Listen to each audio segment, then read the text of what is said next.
Hey everybody, it's Dr. Matt with Full Potential Chiropractic here. Just wanted to get on and answer this question. I had a gentleman on Tuesday at our Getting Better Results workshop. He was a very supportive spouse. His wife just started under care, and he had a question at the beginning of the workshop. He asked me, he goes, why do people, or why should I get my spine checked if I don't have any aches or pains?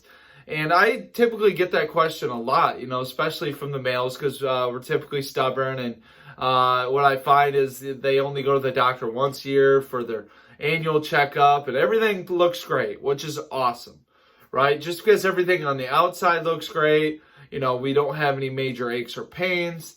Our average blood tests come back normal, and I say that because, your typical blood tests don't discover everything, and I think a lot more people are starting to realize that your traditional blood panel does not uncover some of the bigger problems that you have to get with other blood panels. So that's a whole nother series of videos we can get into as well.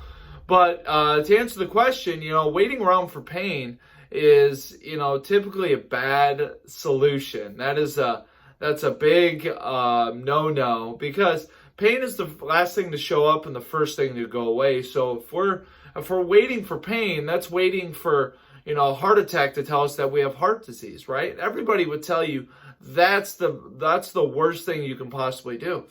Chiropractic is not about pain management or just trying to get out of arthritis. It's about leading and living a healthy lifestyle. It's in order to have a healthy life, you have to have a healthy spine.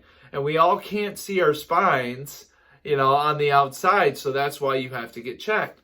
I told the gentleman, if you come in, you get your exam, scans, x-rays, everything like that, and you have a healthy spine, fantastic. Why don't we keep it healthy for the rest of your life so you can have a happy, healthy life as well? So I know a lot of people have that question, want to get on here and answer it for you guys as well. If you guys have any more questions, post them below or ask them like you always do in the office. Have a great day, everybody.